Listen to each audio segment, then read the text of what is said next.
स्वर्गीय आसमानी बाप, आज के वचन पर तू आशीष बरकत दे ताकि तेरा फजल, तेरा अनुग्रह और अपनी महिमा के लिए तैयार कर। ये प्रार्थना यीशु के नाम से मांगते हैं, आमीन।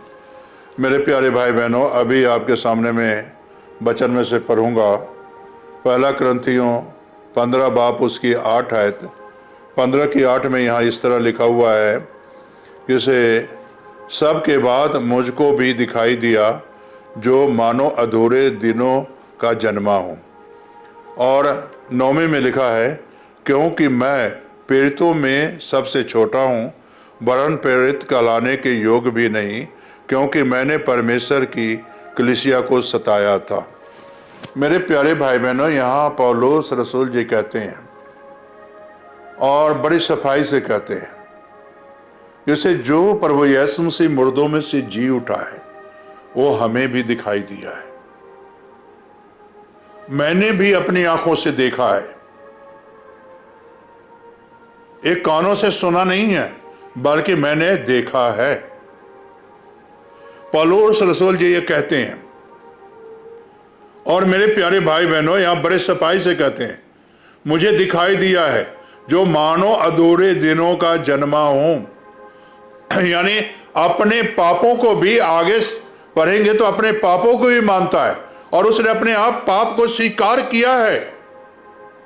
से मैं कलीसिया को सताने वाला व्यक्ति हूं, कलीसिया पर मैं अत्याचार करने वाला व्यक्ति हूं,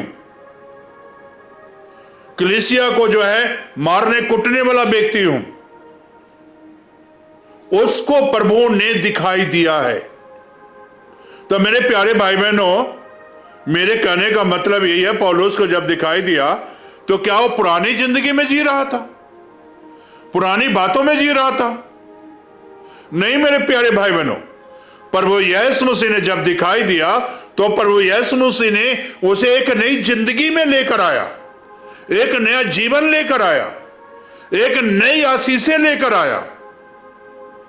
जब प्रभु यीशु मसीह मुर्दों में से जी उठा और जो है पौलुस को दिखाई दिया तो नया जीवन मिला है, उसे एक नई जिंदगी मिली है, नई आशीषें मिली है।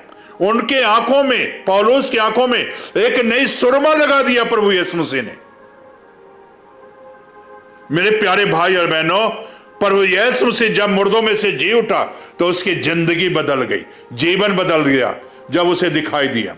आज ठीक इसी तरह यीशु मसीह जो मुर्दों में से जी उठा है, आपको अगर दिखाई दिया तो आप पुराने जिंदगी में नहीं जी सकते हो, पुरानी बातों में नहीं जी सकते हो, पुराने काम में नहीं रह सकते हो, पुराने विचार नहीं रहेगा, आपको पुराने ख्याल नहीं रहेगा। मेरे प्यारे भाई और बहनों, जिस तरह की पौलुस को प्रभु ने मुर्दों में से जी उठा और दिखाई दिया और उसकी जिंदगी बदल गई, पुराने जीवन में नहीं रहा, इसी तरह यीशु आज मुर्दों में से जी उठा है, आपको पुरानी जिंदगी में रहने नहीं देगा, आपको एक नया जीवन देगा, एक नई जिंदगी देगा, नई आशीषें देगा, नई बरकतें देगा।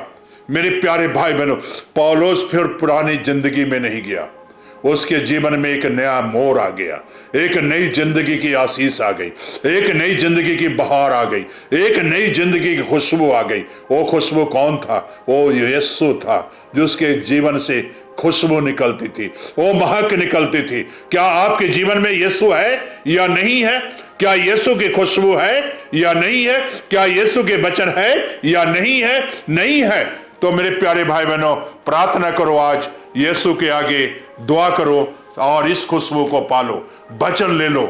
और जिस तरह की पौलुस जब बल पाया, सामर्थ पाया और मेरे प्यारे भाई और बहनों खाना खाया, बपतिस्मा लिया, तो लिखा है वचन में, प्रेरितों के काम 9 बाब में पढ़ लेना, लिखा है वो परमेश्वर के भवन में जाके यीशु की गवाही देना शुरू किया, प्रचार करना शुरू किया। ये है जिंदगी की तब्दीली। मसीह जब मुर्दों में से जी उठा आपके जीवन में आएगा तो मेरे प्यारे बहनों, जिंदगी तब्दील हो जाएगा, जीवन में बहार ही बहार और खुशबू ही खुशबू आएगी। घबराओगे नहीं, शैतान से कभी डरोगे नहीं, शैतान से कभी घबराओगे नहीं, क्योंकि प्रभु ने पहले ही कहा है, स्वर्ग और पृथ्वी का सारा अधिकार मुझे दिया गया, आपको भी वो अधिकार मिलेगा। पौलुस को भी ये अधिकार मिला, वो कभी मौत से नहीं घबराया, वचन सुनाने से नहीं घबराया, लोगों के बीच में जाने से नहीं घबराया।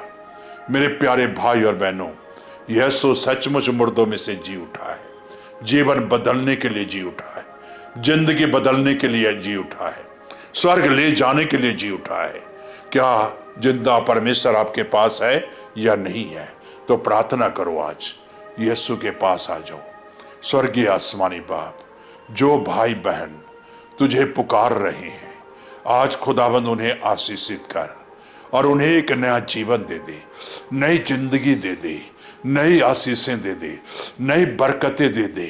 और तू अपने संग चला उन भाई बहनों को, अपने साथ रख खुदाबंद, और उन्हें आशीषित कर। ये प्रार्थना अपने खुदाबंद यीशु के नाम से मांगते हैं,